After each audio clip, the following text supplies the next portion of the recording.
Hello and welcome back to the award-winning To Hull and Back podcast, proudly sponsored by Old Zoological Bar. I'm your host after a 2-week hiatus, Nathaniel Whitto, and tonight I'm joined by Joe, Christian, and Will to discuss a 2-2 draw midweek against Preston, and most excitedly a 1-0 win against the Blades to upset Chris Wilder even more, and just to pile the misery on the blunts, which I'm really enjoying. Of course, if you're a tribalist like me, you're going to enjoy that Sheffield Wednesday and Sheffield United are next to each other, propping up the table, and we're sitting pretty in mid-table, and things are looking up. So it's been a good weekend and a good way to react against a very bad second half against Watford and first half against Preston. So how are we feeling as we go into the, quite annoyingly, the second international break already of the season?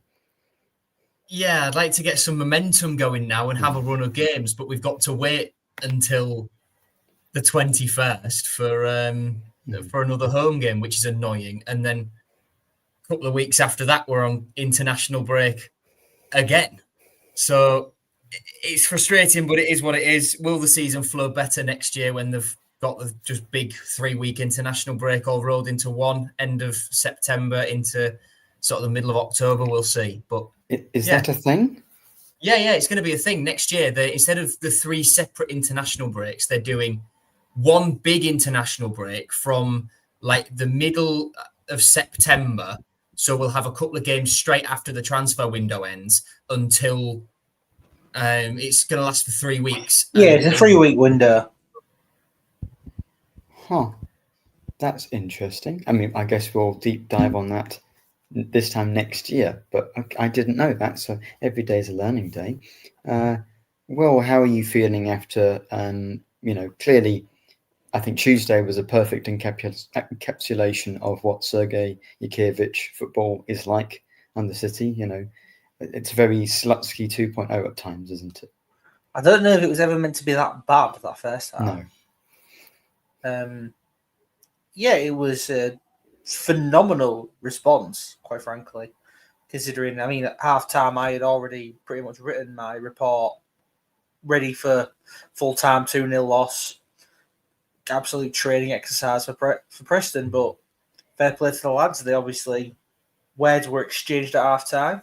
They got into it and immediately responded, just as they conceded in the first half. They immediately responded, and it instantly put City on the front foot from the start of the second half, and they could have won it in the end, it turned out. Lundstrom forcing Nielsen into a fantastic save right at the death.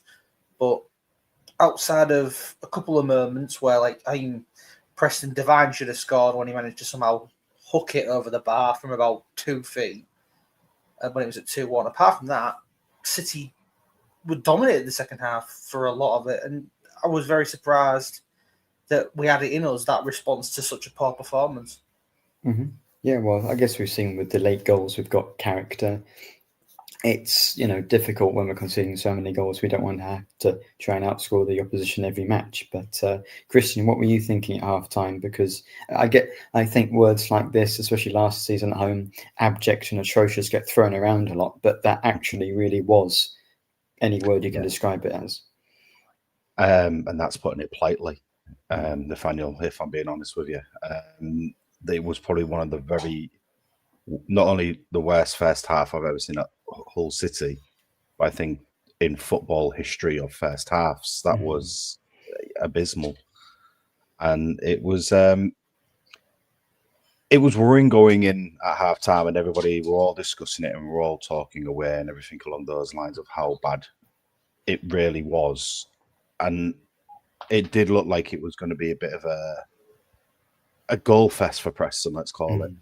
Because as stated, it was to the point of, I don't know why we're getting some static here. Someone's phone's going off next to the microphone. It wasn't me. I muted myself and we were still getting it. Don't blame me. And everybody talking around, obviously, at half time was kind of the words we're thinking, it was a training game. It was probably going to finish 4-5-0 to Preston. But my God, that second half, Sergei must have said something, Coyle must have said, everybody must have said something, because that was what an unbelievable turnaround. And congratulations to Sergei as well with, I guess, taking the front foot, because it was only last weekend we were commenting about the substitution and the late substitutions and the timing of them, and to come out at half time already making 3 substitutions to get us to get the ball rolling and increasing the pace of the game.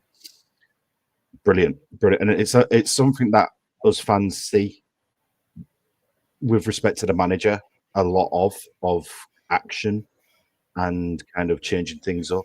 The fans really appreciate when a manager does stir things up, because at least he's kind of thrown some at it. He hasn't just sat back and gone, let's see how it goes, guys. Let's see how he's taking action straight away, which fans need. And I can't actually praise Sergei enough for actually making those 3 changes, because it was desperately needed. And it was, well, like we said, we could have almost won it. I mean, the angle I had of Lundstrom's shot in the dying minutes, where I was sat, it was a beautiful, bloody close, wasn't it? It's in. I couldn't believe it. It was such a nice angle for where I was sat, and it was just spectacular. So I'm really glad it didn't go in, and we didn't nick the 3 points. And obviously 2-2. I think we can all agree 2-2 is probably deserved. Obviously how bad we were in the first half, and obviously how much we fought back in the second half. So 2-2 obviously is deserved, but we could have easily pinched that, couldn't we?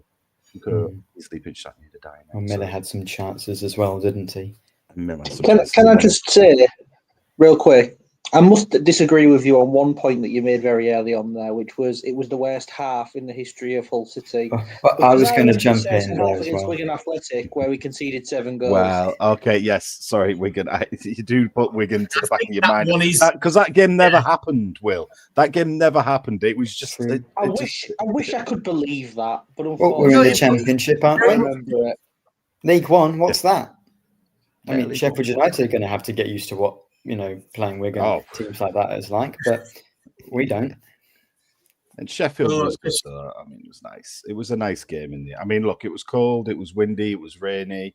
It was set up for Hull to have one of those games where we were all hoping we'd take our chances a bit more with the weather. And generally we don't. Sorry, you might hear my puppy in the background there, so I do apologise, everybody.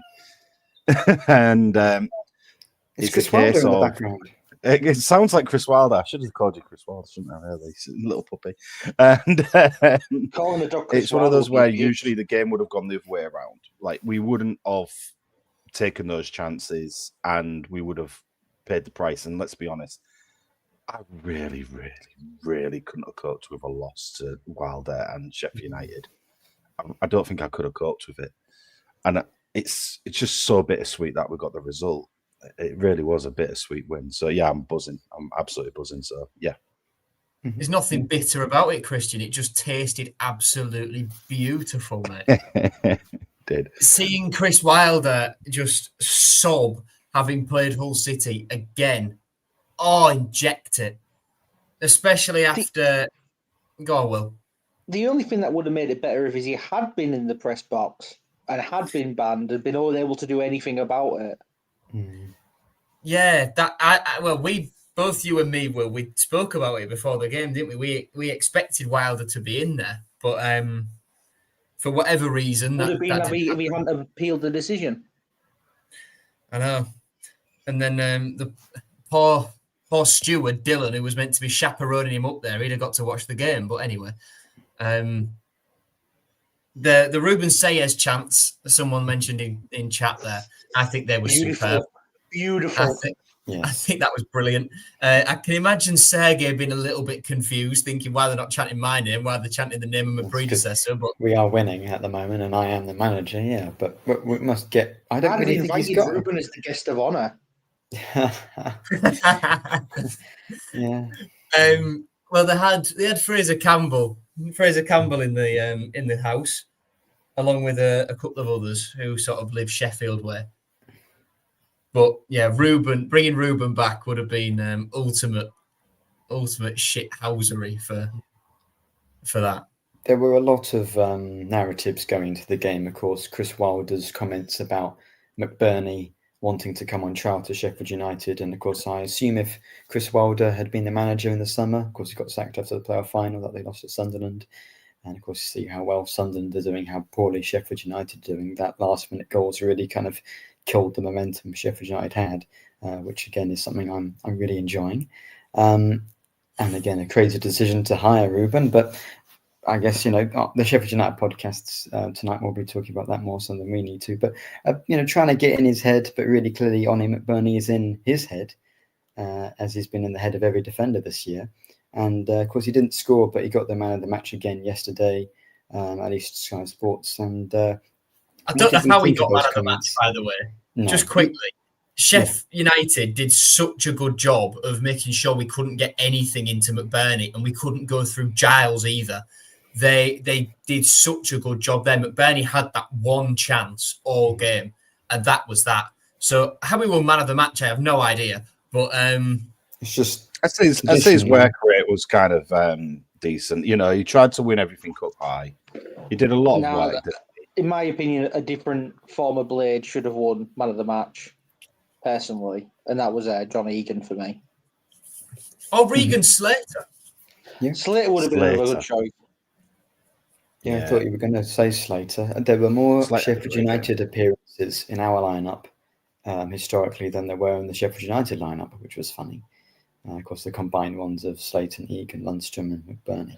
I think if you know the votes to do for man of the match, I think if it had happened actually at full time, Pandur probably would have ended up getting it. Oh yeah, because he made 2 or 3 saves. I mean, of course, the penalties are kind of crucial moment there.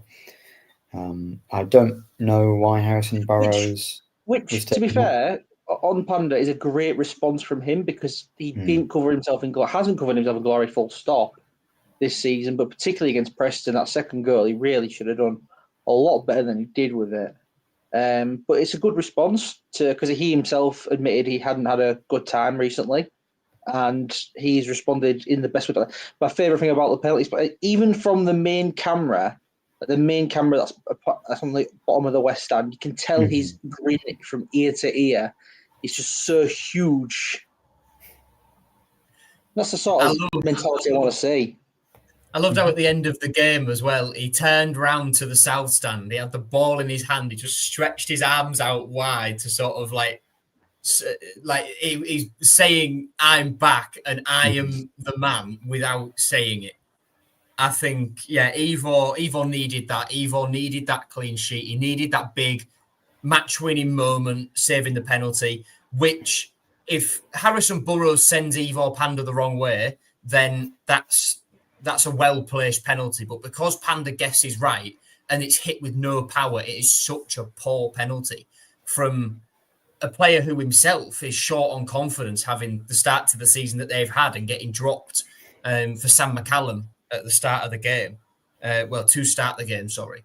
So they're 2 big moments for players' respective confidence on either end of that penalty, I think. Interesting that Sheffield United have discovered human cloning because they took McCallum off twice and brought Burrows on twice. At least, if you listen to these stadium announcers, I was very confused. That completely messed up my when I was trying to do my lineup for a long while because they actually cancelled the substitution. I think did a different one instead. Yeah, it threw me off that when you think the second time. They've brought McCallum off to the point where we had to count how many players Sheffield United had on the pitch just to be safe. Yeah, weird one. I was very confused when that happened. I guess they were playing like they only had 10 players, at least, because they'd lost. But second half, we didn't really control it very well. I feel like you can go along when you're defending a lead, and I understand we're desperate to keep that just a second clean sheet. Could have controlled the game a little bit better. I think at times the decision-making wasn't quite right because there were opportunities on the break to get a second goal. But, that dribble from Crooks at the very end was... as you said in your tweets, like prime Maradona-esque. And just that's exactly the sort of thing you want to see. If that's an impact off the bench, you want that bit of experience and grit and strength to hold the ball up. I saw a comment earlier. Jarby's the same size as Crooks, so he's height-wise. He doesn't seem to control the ball quite as well. He played the whole 90 minutes, and of course, in the number 10 position, what did we think of his sort of full debut for City? He could have had a goal, to be fair. He didn't get far off nicking the ball before Akintola got it. Yeah. He was very, very close to that. And when the assist got given to Louis Coyle, I thought, a whole City player touched that. I thought JB might have got the flick on. But I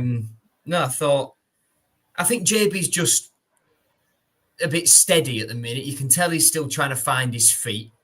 And until he does that, there won't be a judgment overall from my end. I think tough first game as well. Yeah, I think against Southampton he was a passenger and then grew into the game. Then he played against Watford and didn't do a lot, but was brought on in a game we were struggling and late on, as we discussed last week. So although his natural position is further forward, as a comment that you've just put up there says perhaps we might find a role for him deeper in this side if Lundstrom's going to be out for a little while. Because his height as well, he should be a presence. Yeah, it's an odd one because Plymouth had the same exact issue where he's 6'5", so immediately you think, okay, we'll play him defensively. But then all the Plymouth fans says he's better further forward. Maybe that won't work in our system. But I think because Joseph was going to be playing on the wing and Gelhardt had to because Joseph was ill, I think they, with Akintola coming in as well, Akintola clearly behind Drame, Gelhardt and Ndala, Balumi, probably Miller when he's fit in the pecking order. It wasn't exactly the lineup Sergei was planning on doing. Of course, it worked just about, but that's one where it's difficult probably for him as well because the managers don't know what his best position is either. And that's not just here, that's at Plymouth as well. So interesting to see how that one goes. I suppose that leads me on to my next question. Of course, we have just had a transfer window, but we'll look ahead to January still because it's exciting. But Casey Palmer wasn't in the right headspace. Now, I mean, Jukiewicz's English is perfectly reasonable, but I feel like I didn't quite fully understand what the significance of his comments on Palmer was. Well, my stepdad's just commenting, any insight on the Palmer situation? Not for myself. I guess he will have been upset to be hooked at half-time against Preston. And of course, that has to be done. And then strange, of course, that you don't want to put Palmer on the bench. So we actually have one fewer player than we're allowed to name on the bench.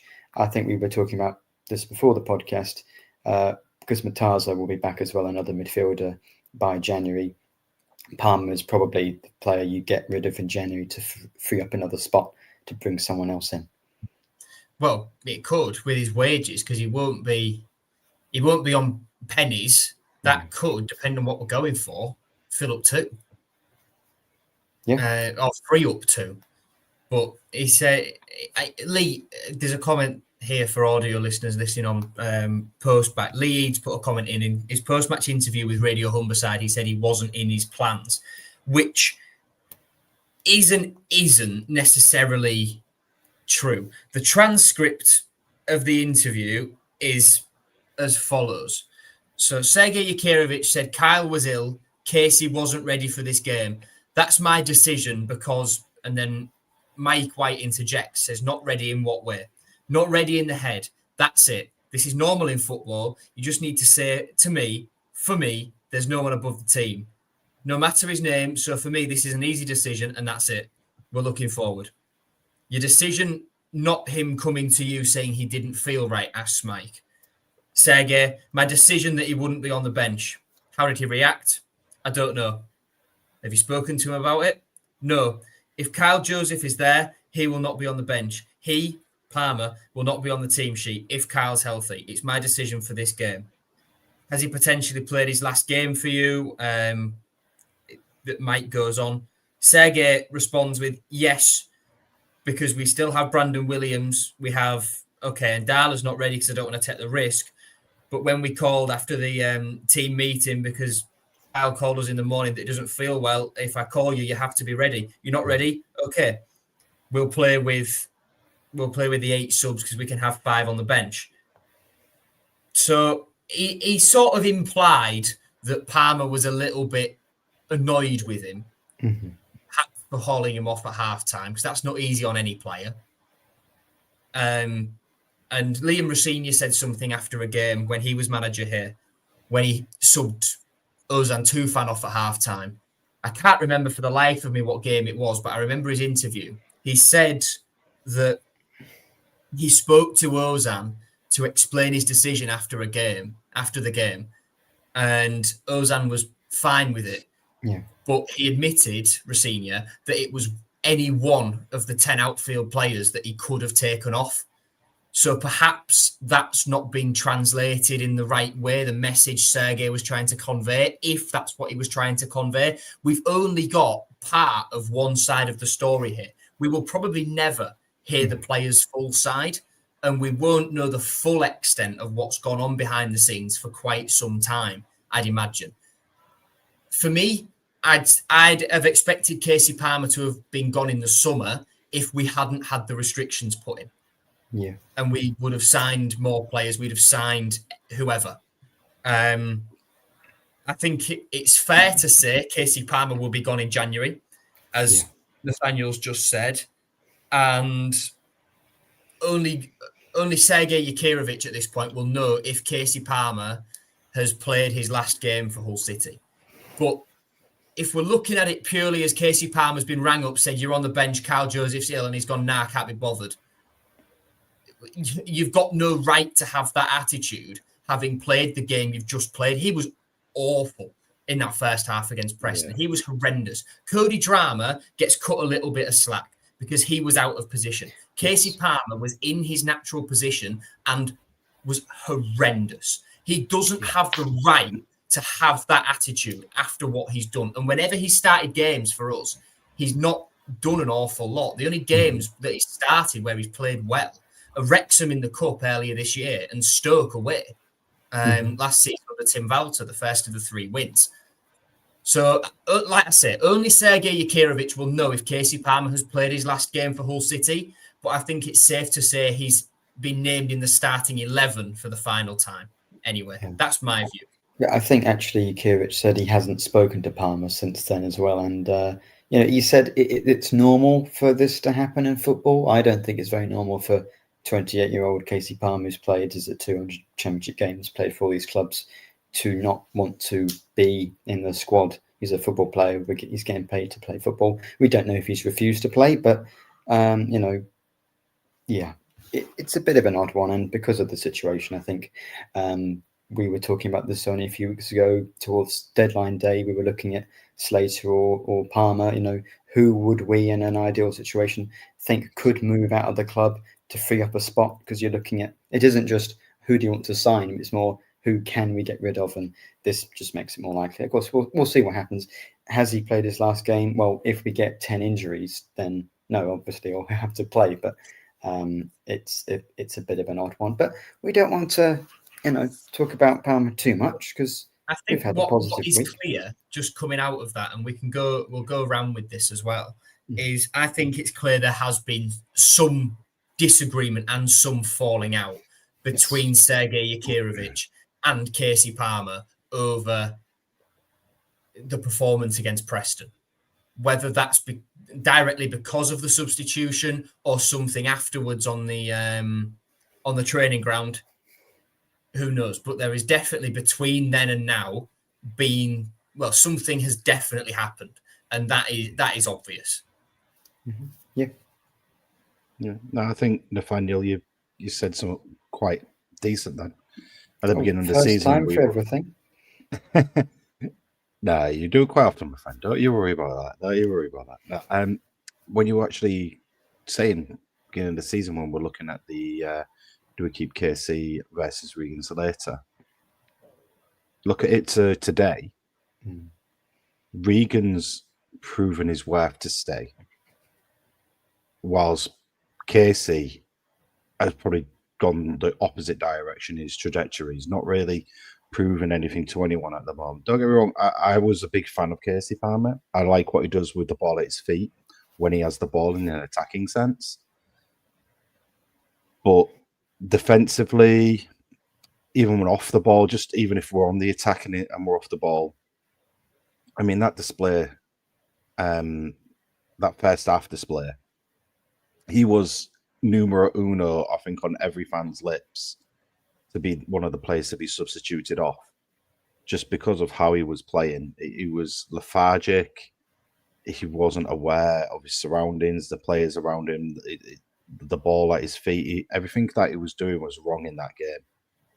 And it's understandable why he got subbed off definitely from a fan's perspective. And if he isn't professional enough to realise why he was substituted off and he's kicked up a storm, then that's the type of player you don't want in your club, because they obviously, don't get me wrong, he's a good player. You won't be playing the Championship. You won't be at all these clubs as forever and ever. I'm not saying he's not a good footballer, but I'm just kind of putting across there now. You've been in the game for a long time.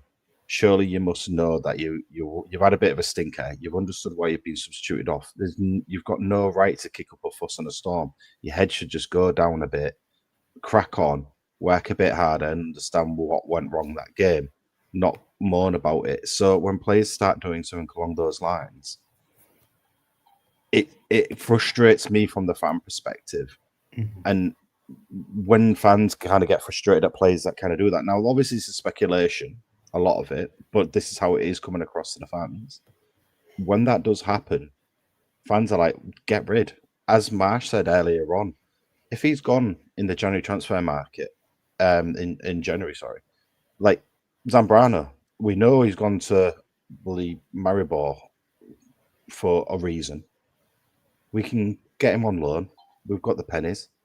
Obviously, we can't spend anything on getting them all over and things like that, but we can pay the wages, and we'll have a hell of a lot more wages once Palmer's gone. Mm. And we're prepping Zambrano for the next season, even whilst he's at Hull, because he'll be training with the lads again. He might get a few cameo appearances. He might even start 1 or 2 times near the end of the season. But at least he's already back at Hull, prepping under Sergei, knowing what's going to happen for the next season. So with how Casey is, I can kind of understand why Sergei might have said he's not mentally ready because of how he's reacted. And I can understand him also saying he might have just played his last... He's not in his plans moving forward. So I can understand why Casey might be gone in January. And I'm not sad about it. I don't think many people are sad about it, if I'm honest. So, and I'm not just basing this obviously after the Preston game. But as Tom stated, there's a reason why Casey's had so many clubs he's had. And I agree. And with Sergei, and what Louise has just said as well, Sergei's building a good team. He won't have anyone with a bad attitude. Couldn't said it better than myself, Louise. That's a brilliant comment there, because that's exactly how I would want it, and how I'm seeing Sergei doing it right now. I would love to see the mentality of Sergei's team all positive, because we always do get a 1 or 2 bad eggs. I think it's just time to say bye, Casey, in January. We'll clear the wages up. It'll help with our budget. Zambrano comes in. Mataza's coming back. Mm-hmm. You know, that's it. And Sergei's no nonsense. That's right, Shep. Sergei's no nonsense. And fans appreciate that. And we really appreciate what he did at halftime against Preston. So I don't want to keep going back about Preston, because I'm still buzzing about against Sheffield United. That's the more exciting one. All I've got to add still on that is I've seen Lee in the comments saying, so after I've said he's not in the plans, but Lee's then interpreted what I've said as me agreeing with him. It's not like that simple. We don't know, and Sergei hasn't explicitly said yes or no if that door is still open. Different things have been implied, but he's not gone as far to say the door is shut. Casey Palmer will never play for me again. I don't think it would be right to say that. I hope, because it's not nice to have any toxicity in the squad. I hope after the international break, once tempers have settled down, once Casey's spoken to, once Louis Coyle's put an olive branch out, the leaders in the dressing room, hopefully the whole thing can be sort of mediated a little bit. But it doesn't look pretty for Casey Palmer, but I don't think the door will be fully closed, because I don't think that's the way that Sergei Yakirovich will do things. I think he will sort of wait it out, because if, like you say, Nathaniel, if we get injuries to everyone else in midfield, then it's definitely possible, because it always Casey happens Palmer every year anyway. has to be in the squad again. So you can't just freeze I don't think Sergei will freeze a player out completely, put him out in the cold. A la McCann with Henriksen. I think he will just not be in the squad, and he'll have to work into it. That was a contractual thing, wasn't it, Yeah, Henriksen? definitely. Well, we talked too much about Casey Palmer. I mean, Will, you can talk about Casey Palmer if you want, but, of course, we did win yesterday. So no, you're all right. Yeah, fair enough. I mean, it's getting a little bit boring now, but Giles and McBurney are very good. Of course, McBurney's been targeted with 15 goals. Will, if he gets 15 goals now, I won't get you to do a prediction of how many he's going to get, but what I would say is if he only gets 15, that would feel a little bit disappointing after the start he's had. I mean, how many do you think he'll need for the European Golden Boot? More than 15. Well, I'll go for that then. Yeah. Well, I mean, I think it's already been suggested that the goalposts have been moved already for that target that he was given. I'm sure there was a conversation here with Adjun where he mentioned it's 20 goals now rather than 15. Mm-hmm. Yeah, absolutely. And it's nice to have a top goal scorer. And it's nice to have maybe, we can end up with, as Coxie says, the top scorer in League One as well. Mason Burstow scored a brace yesterday against Peterborough. Yeah, and he currently that's a good is way. League One scorer as well. Yes. Currently is. He missed an absolutely horrific one-on-one chance against Northampton the match before, so it's nice for him to bounce back. So, keep cracking Someone on. in the Northampton team would have scored that. I'm thinking Tom Eaves. God. I brought that on myself. I didn't think it was going to go there. But yes, I guess that is a thing. Yes, Giles and McBurney, the best perfect partnership. We were just talking about this before, but if we'd not had the embargo, well, Joe, you were talking about it, we could have signed Owen Beck from Liverpool, and maybe McBurney would be playing. Well, yes, you're quite right. And of course, we might have signed Freedom. So, sometimes the football gods, they work like this, don't they? But I will say this, as someone else has already mentioned, that Sheffield United showed that you can cut off that partnership quite well, because, as was said, there was no real combination between the two yesterday, to be honest. I mean, like I said, McBurney's best chance essentially came from a Sheffield United error, really.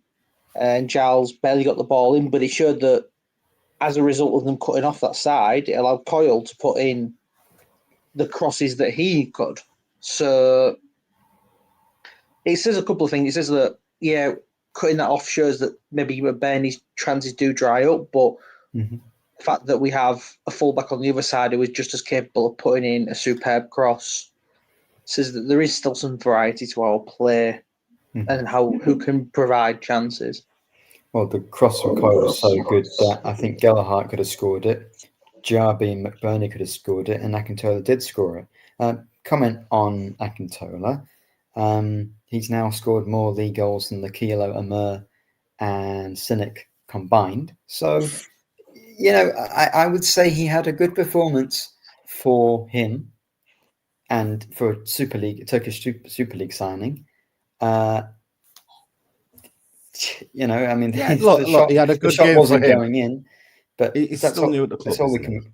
Look, he scored the winning goal. That's all we can really ask for, right? The result's the main thing, so we can't be too critical. And he's got pace, and he's got a bit of skill, and he's fun to watch, regardless of whether he's doing something good or bad.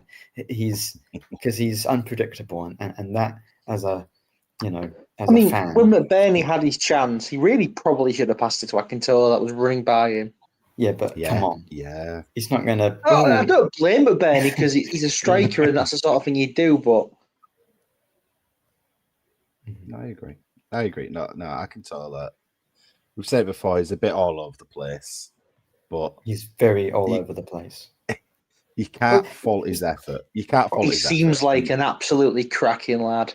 Yeah. There was that moment in the first half It where he was 5 yards offside asking for the ball, and then he started making a run, so he was 10 yards offside when he got the ball. Yeah, Yeah.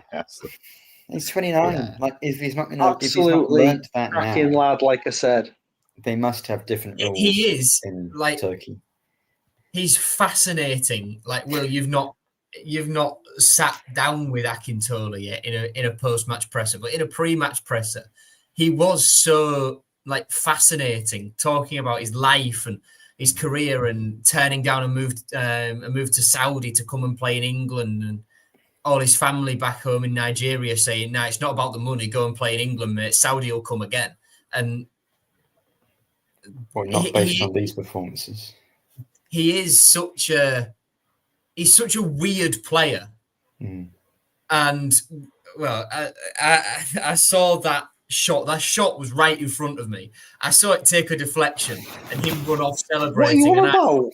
Whoa, it was given to him. It's his goal. Oh, Yeah, I know it's been given to him, but I thought, as I saw it live without a replay, I thought absolutely no chance he claims that. No way. Well, no, his arm actually went up initially need to, because it was the deflection was a handball. It was a handball. So his arm initially went up. He actually went to call for a handball because he didn't think it was going in himself. So, but when it did go in, his arm was already up. And he was like, "Oh yeah, look!" His reaction to the goal as well. Stop trying to take the goal off the boy. He was so buzzing. Yeah. So you've got to be happy for him. You've got to be happy for him, haven't you? Oh, you've got to be happy for him. So, no, I mean that's good. It's good that he got a start again, I guess. I mean, obviously with some illnesses in the camp, and obviously a bit of a switch around, a bit of a change up. The lineup against Sheffield United. I mean, one player I guess we can also speak about. Obviously, we spoke about the goal scorer, but Reegs having a start because he's been a lot more of an impact player recently. Wow. Against Preston, he looked great when he came off the bench. He provided so much energy in the midfield, which was desperately needed. Yeah, exactly. He's done a lot of little cameos where he's looked really good. But I mean, obviously, when we started near the beginning of the season, he looked pretty poor over the full kind of course of the game, and these cameos were brilliant. So obviously, to start this one and have an absolute solid game, which obviously we all expect from Slater anyway. And he almost had a goal. Almost again. It was out. Do you know? I was like, oh no.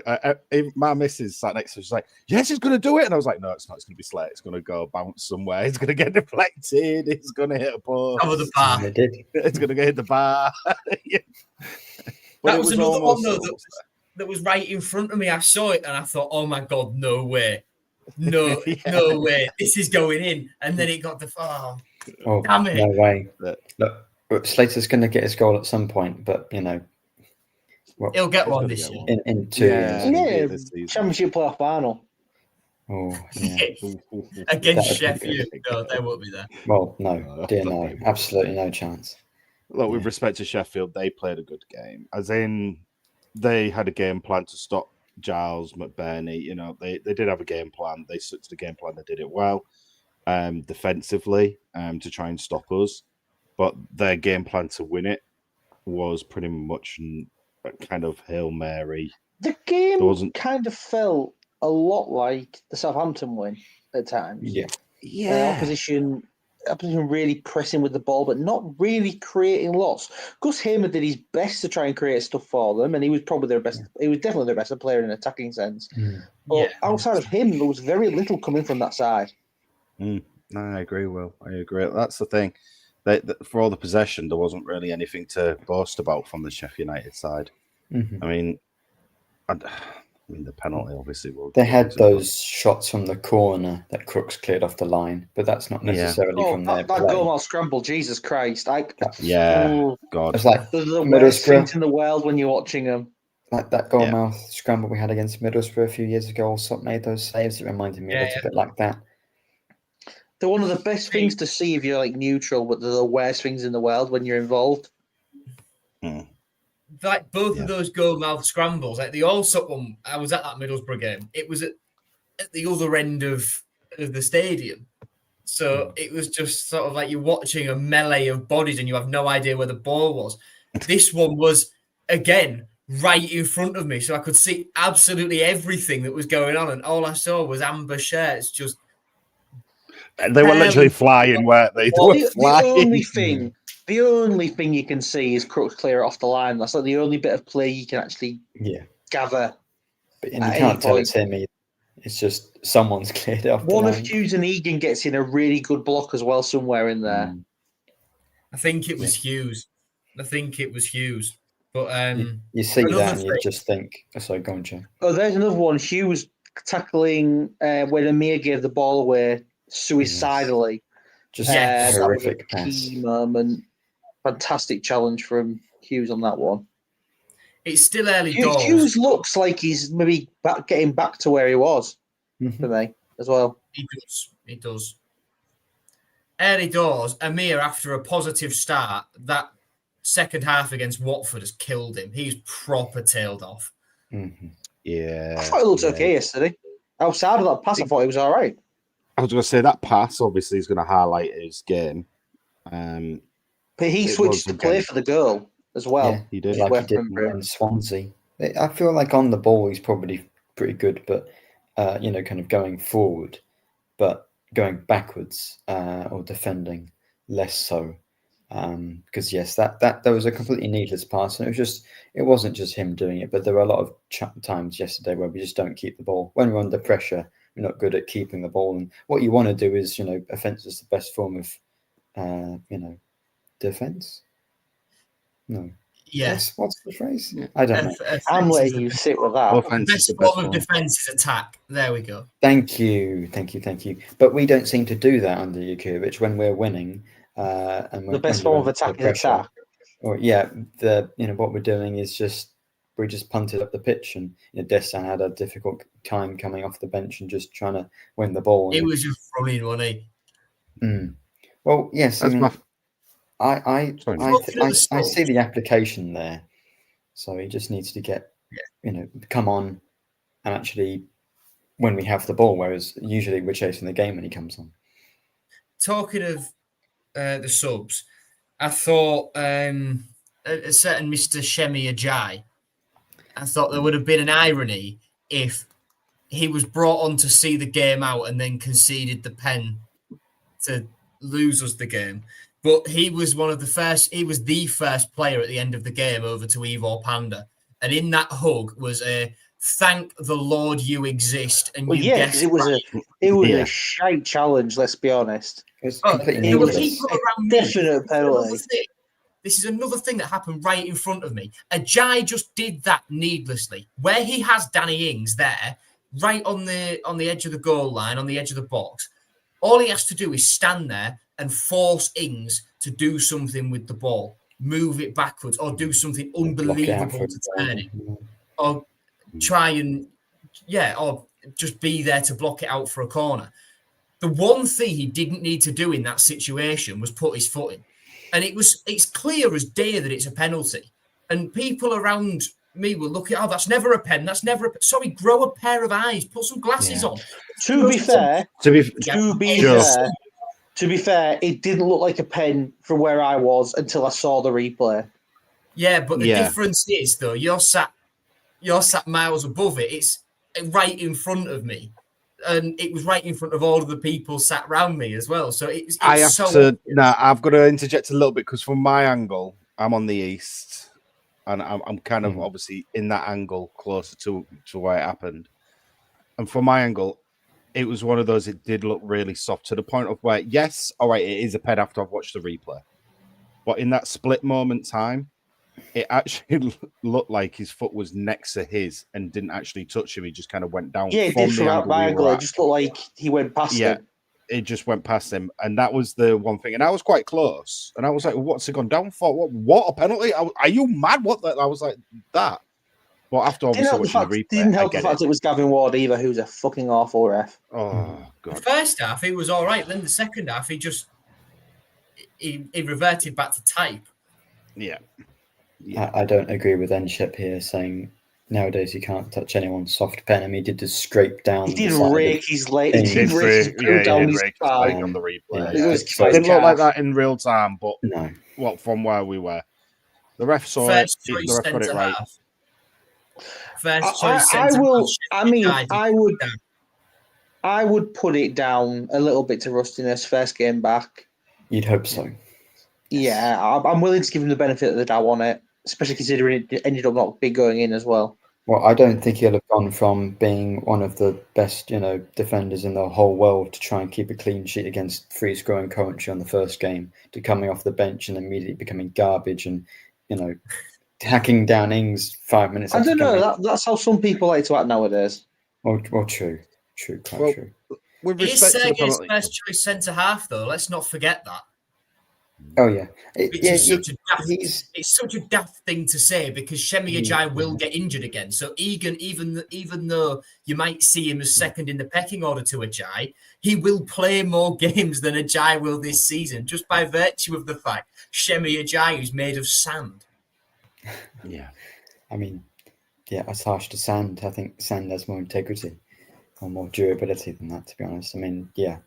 Jukiewicz is interesting in that he's quite honest about who is and isn't a first choice player, whereas I think normally managers would like, there's no guarantees, but really, he's like, McBurney started every match and played 90 minutes like every time, so there's no chance he's just going to swap Destan in and out just to switch it up fitness wise. So yeah, I think, we'll talk about the players going on international duty. Palmer, I mean, he seems to prefer playing for Jamaica than City anyway. Ajayi, if he can come off the bench and get a few minutes, that might help him get rid of that rustiness that we saw against Sheffield United. So again, and he's not been out for as long as Miller, but Miller's the interesting one.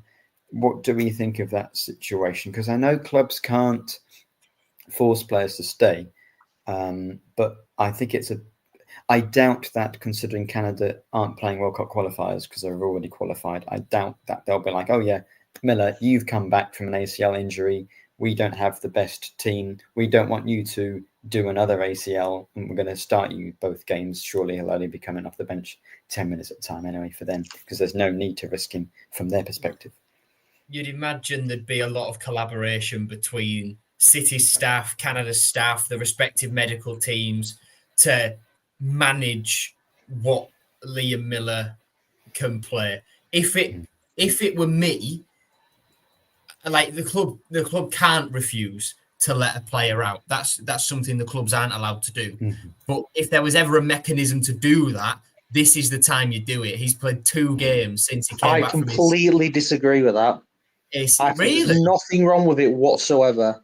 Having to integrate him back into their side. I don't blame Canada at all for wanting to interject one of their key players back into the side, get them back settled into playing with those players in training and all that, right before a home World Cup. It makes perfect sense for them to do that, and I completely understand why they're doing it. And considering that Miller's come back and he's now played a few minutes, and he has looked, to be fair, like he's not missed a beat, to be quite honest, in the way he's played. He's not going to play that much probably for Canada anyway, because they're friendlies, because they know the precautions. And he'll be there to mainly reintegrate with the side. I see nothing personally wrong with it at all. That's how it should work, but you can understand why. That's how it does work. Yeah, that's how it has worked. Be cautious, and I agree with what you're saying, Will, on the sort of. It's logical for them to reintegrate him into the group, but if I'd still have my reservations as the football club that has nursed him back to health for the last 11 months, and given what's happened with Mo Balumi, it's a difficult one. But then again, it's quite likely that Miller comes back from international break, plays against Birmingham and does a hammy there. So it's just we're scared because it's happened to Balumi. And it is. It's fear factor, isn't it? Luck. Yeah, no, I think Will's got it spot on. It's understandable why they've called him. It's understandable why he's going to go. Reintegration, get used to it, bit of training, and just have him prepped for when that World Cup does come about. As simple as that. I mean, from a perspective of us, from Hull, obviously, we don't want him to go, not out of being selfish. It's a case of we just don't want to see an injury that could be avoided from somebody else having the reins of the player that we've nursed back to health, which I understand. But he's got to go. He's just got to go for his career, his country's career. And you never know, that little breakaway back with his teammates in Canada, it might come back even better. You never know. It might give him a couple of... I imagine it'll help his confidence. Yeah, exactly.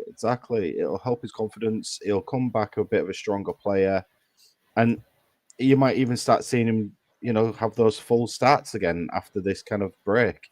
Because it is a big break. And if he's getting those minutes, he's had two games with us now. 3 games, is it 2, 3? 3? Yeah, 2.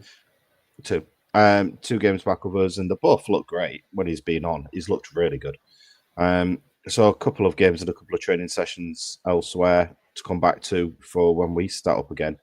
You could easily see, 60... exactly. There you go. Yeah, Jeff said that. 60, 70 minutes. It's what you need, isn't it? A player that can do that for us. 60, 70 minutes. Mm-hmm. He'll come on, freshen it up. It'll be on the attack. Yeah, look, just good luck to him. We just hope he comes back. Happy days. That's all. Also, another thing to mention is it's happened before where players refuse call-ups because they want to get fit or whatever. I don't begrudge Miller at all accepting the call-up. Of course you'd jump at it. Of course you would, as a player. I just want to point out that they're playing Australia and Colombia, if anyone cares. Where are they both at home or? They're both in Canada.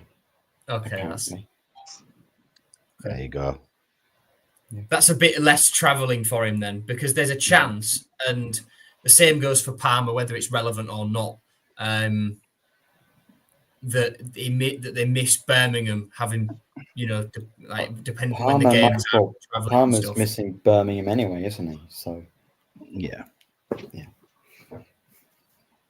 That's it. Egan has his first Ireland call-up for the first time in 2 years. Well deserved. And I'm glad, because we usually have at least one player in the Irish team. So I remember the heady days when I think we had like 5 players in the Irish team. Is it Brady? Brady, Muller, Quinn, McShane, Myler. There was one more, wasn't there? Shane Long at one point. Yeah. We've had Christie and Connolly. Christie didn't play for Ireland when he was with us, but Connolly did. And other players, presumably. Yeah, we've had some good Irish talent over the years, haven't we? Yeah. And then the other one, and Oliver's commented in his, at least Scotland didn't call up McBurney. Now, I think what would be perfect is McBurney doesn't play for Scotland all year, and then he scores 30 goals. In Lyndon Dykes, they realise that he's garbage, and then McBurney gets to play at the World Cup, having not played for Scotland all year, so he doesn't get injured and can rest. There's a problem there, and it requires Scotland qualifying for the World Cup. Well, true, but because, of course, Scotland not one of the best footballing countries in the world. No offense to Scotland, but they are. They are essentially McTominay and friends. Is what they are. But now that there's 12 extra teams, I think they will have every chance to qualify this time round. And he should be there. Let's be honest. You're picking on form. He should be there. Yes. I also found it an incredible conundrum that Ollie McBurney, the most Scottish name he could possibly have, and then he's born in Leeds. He's Leeds. Somewhat Scouse accent. Well, McBurney was on the standby list for the last international break for Scotland. And I imagine he'll be on that again. So they are obviously looking at him, but surely you put him in over Che Adams, Lyndon Dykes. Yeah. Come on now. I know he's not played for Scotland in a while, but look at the form he's in. Form of his life. But no, I'm quite happy that he can have 2 weeks off because he's been playing for 90 minutes and he's not got the best injury record himself. So I'm quite happy for him to not go until the end of the season. Hopefully he can go play for Scotland at the World Cup. That would be nice for him. And then, of course, who is it? Put it this way. George Hurst is in that Scotland squad and he scored 3 goals so far this season for Ipswich, while McBurney's not in there, having scored 7. Right, and he's playing his best football in his career. I think McBurney, not just the goals, but his link-up play as well. He's really improved on that front.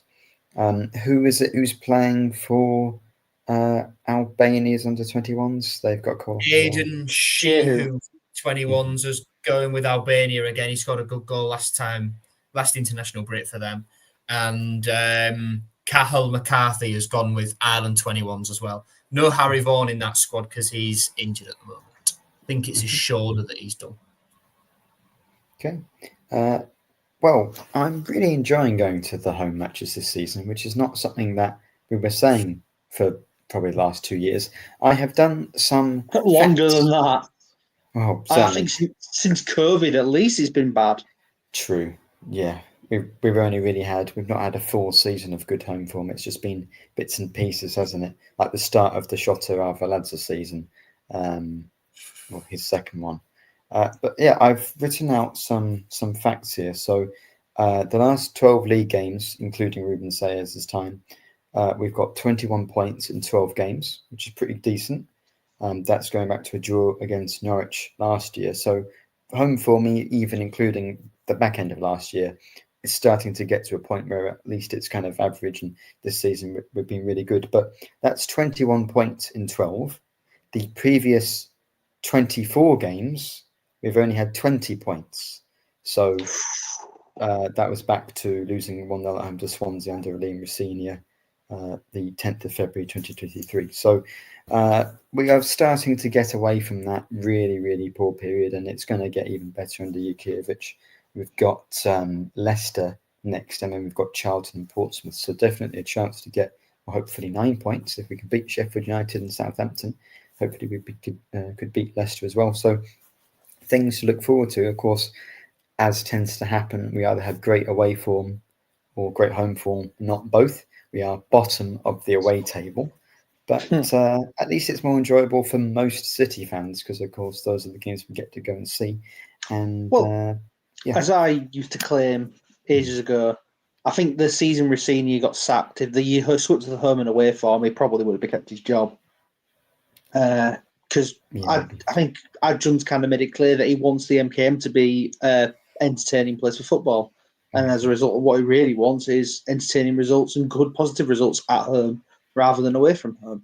And to be fair, this season so far, like I said, the only aberration being the Blackburn defeat, which you could put down to an issue of an illness through the camp, has been pretty good. Yeah. Any other business? All I've got to say is Mash says Corey Evans, the other Irish player, Northern Irish. He was Northern Irish. He wasn't Republic of Ireland. No, same with Alex Bruce, Northern Ireland, not Republic of Ireland. That's something you shouldn't mistake because get into trouble. Well, not because Good Friday agreement. Don't get into it. No, certainly. Early predictions on who's going down, says Coxey. We all know Wednesday are definitely down. Well, they've got double the amount of points Sheffield United. Hey, Wednesday are fighting. I mean, they didn't fight they didn't fight yesterday, but they're fighting in general. Yeah, that's the one thing about Wednesday. They've got fight, they've got spirit. No, Wednesday's issue is the points deduction will come eventually if they carry on. Yeah, and if they get injuries, anything they do, they're going to have it wiped away pretty much. I think they are destined to go down. This championship, not generally necessarily going down. The championship in general this season so far looks a lot more competitive than it has done for a while. I think there's only really the only team that's really shone, I would say, is probably consistently is probably Coventry, because whenever they've played a lot of sides, they've managed to blitz a lot of sides so far this season. Comfortably top scorers by far. Great goal difference they've got at the moment. They're on 20 already. Plus 20, yeah. It's conceded 7. You'd imagine Coventry will be up there come season's end. You'd imagine Ipswich will climb. They should climb, given the squad they've got. But so should Sheffield United, really. But maybe they've cut themselves off too badly. I think Middlesbrough had a decent start, but they've had mixed-ish fortune. Norwich is surprising. Bristol had a good start, but they've tailed off. Like I say, Norwich, I'm surprised they're doing as far as they are. Really surprised they're going to lose his job. Yeah, Liam they Manning looked is gonna terrible do today against Leicester City. They feel I mean, I'm they feel destined to have Russell Martin as their next manager. That's true. He's not Back to actually his been old there club. before, has he? But Yeah. that's true. I think That would work. Stoke has started quite well as well, but Stoke always tail off. And although Matt Robbins is a decent manager, They've done very well so far. what tips the balance? Stoke being Stoke or Matt Robbins being a good manager? Definitely Stoke what being Stoke. wins? Yeah, it's got to be I think, Stoke being Stoke. Most people expected. I think a lot of people expected Wrexham to not do as well, but I think they've been a lot poorer than I thought they would be. And I think Birmingham are flattered to deceive so far as well. Yeah, Birmingham haven't. I think flattered to deceive's the right phrase there. Wrexham are a strange one because so many people thought, oh, they'll walk it. Look, it's Ryan Reynolds. Of course they'll walk. No, they were never, ever going to be there. Essentially, people who don't watch football thought Wrexham would walk it. They were always going to be like mid-table max this first season, and that's they'll stay up. Wrexham will stay up, and Phil Parkinson will get sacked by Christmas. He'll get sacked at some point. I hope it's after he comes back to Hull, because I think that'd be. Has Phil Parkinson come back to Hull yet since he got sacked? I mean, he has for Sunderland, but that was during COVID, so that don't really count. Oh, well, then I guess he has then, because the COVID season didn't count. Now we've been in Championship for years, haven't we? Yeah, but has he seen Hull City fans at the KC, KCOM, MKM since he left it? I'm fairly certain he has, because when he was at Bolton, I think he came here. Was he the Bradford manager when we lost to them in the Cup, or was that someone else? No, that was someone else. I'm fairly certain he came while he was Bolton manager. Oh, was that? Yes. It was. Yeah, I think I know what sort of seasons you mean. 17, 18 sort of time, wasn't it? Yeah, sort of time there. But yeah, going back to relegation, Wednesday will. Yeah. I think Oxford are due to go down. There was a comment in there about Oxford. Pompey don't look great. No, I think Pompey look fine. Same amount of points as us. I was going to say Pompey are doing all right. Some games are good, some games are bad. It's an inconsistency with Pompey. This is kind of what I was getting on with. The Championship looks incredibly competitive. I don't think there's any standouts in any sort of spots apart from maybe Coventry. The only standout and Sheffield Wednesday, but that's for outside of results reasons, really. You talk about it being competitive. The most competitive team in the league this season has been Sheffield United, and they're the ones at the bottom. So, Sayers is, of course, he's got that legacy there. Secret agent. Yeah. Won more games at Bramall Lane as Hull City manager than as Sheffield United manager. Yeah. Cheers, Ruben. Well, Joe, Will, Christian, thank you very much for joining. Whoa. What have I done? Whoa. Oh, do you want to do the predictions or what? We need to talk about predictions, as always. Did my 7-0 count from yesterday? Yes, it did. Well, considering it's what you predicted, it is what goes down. Right, let's explain, shall we? So we didn't confirm Sheffield predictions, apart from Will's, which I said on here last week. So it went in the group chat. Nathaniel, you predicted 7-0 City because that was the only points are bad, are we, Will? So it's just I get 1 point for that. Yeah, you're getting away with that one. Chris, you said 2-1. Yeah, I did, yeah. And tweeted somewhere his prediction, which I believe was 2-1, Will? Yep. Yep. And then I said in a preview, I wrote somewhere for someone 2-1, but we decided to just give me the 3-0 forfeit punishment because I didn't declare it. And well, I don't think it really mattered because you got a point regardless. Well, if someone did get free, someone did get 3 points from that prediction, and that would be William Young, who predicted 1-0. But it wasn't the first perfect prediction this season because last week I said and Christian predicted 2-2 between Preston and Hull City. I did, yeah. He was Yep, the only I'm quite only happy him with and that the 1-1 bot even predicted a draw. I mean, the 1-1 bot, he can't help itself. No, But I was as it expecting the draw. stands, the table going into second international break. Oh, unfortunately, a certain Nathaniel Witter with his 7-0 at the bottom of the table. Joe just above him. Well, there's no level on points, I suppose, really. The 1-1 bot's steadily in mid-table. Ant, who was top a couple of games ago, being done in by the perfect results from myself and Christian, who's top. Yeah. Oh, Well, can't complain, I can find that very disappointing. I don't. Well, you predict 7-0 to us, and then you predict Southampton to beat us 7-5. What do you expect? I suppose. Well, are we doing the predictions for the Birmingham game in case we don't do an episode next week? No, we I can say just yes. declare Play it safe. Yeah, okay. Well, we've had this result twice before, and under Jukiewicz, we do like to have high-scoring games. So I'm going to go for a third 3-3 draw at Birmingham. Oh, Christ. We've had a few of those. So I'm going Wow. to go Spirit of the game. Oh my! Wow. Yeah. Spirit of the game. Yeah. Well, honestly, it's not even that unlikely, is it? Really, considering the way we play and the history. So, Well, Well I'm done, going to Joe. half the goals there. I'm going to say 2-1 to Hull City. I was also going to say 2-1. You see, I was going to say so. I Boring, want to though, be a isn't bit different, though. I want to be a bit different. Oh, it gets tactical after a while. It does. It does. It does. I'm going to go 3-2. which way? Yeah. 3-2 City. 3-2 City.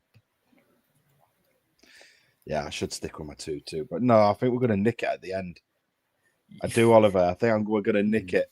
This time, Lundstrom's effort, should he be back Yeah. from injury, will go This is in. it. Exactly.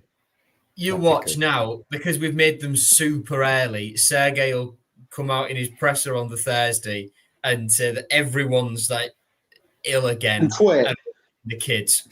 Everyone's quit. Or I'm going to start playing 6 at the back. We're just going to grind out a 0-0. Yeah. That's one thing we haven't mentioned, actually. Clean sheet. That was nice to see. Oh, City huge. get a clean sheet from a game. And we deserve Should have got one. against Should have Southampton. really got one against Southampton, but they've got one now. So they've proven that they can defend solidly with a bit of grit and for full 90 minutes. It's nice. Very, very good. Very, very nice. Okay. Can I wrap it up now, Will? Or am I going to get interrupted again? I mean, quite rightly. Yeah. All else I have to say is fuck US golf fans. Fuck you. Ryder Cup still ours. Peace. Absolutely. Right. Well. Thanks for that, Joe and Christian. Thanks for joining me as well, and everyone who's been liking, commenting, retweeting, reposting, and leaving us, rude emails as well. It's nice to have you back as well, Nathaniel. They're the best ones. Well, that's very kind of you to say. I've missed being on, and I've made my miraculous recovery from having a tiny bit of a cold last week and not being bothered because we'd lost to Watford as well. I was definitely fully ill. So yeah, thank you for that, Joe. And we'll be back. I don't know whether we'll do one next week. Maybe we'll find some excuse. Maybe we'll talk an emergency podcast as Miller gets. Talk about John ACL. Henderson's well-win performance against Latvia. Well, that'd be fun. The Henderson's playing well for Brentford, and let's not get into this because this is a whole other podcast. We're not doing this. Ta-ta, everyone, and have a pleasant week or two until we come back to play Birmingham and see that exciting 3-3 draw at St Andrews. Bye for now, and up the Tigers. Up them Tigers. Up them Tigers.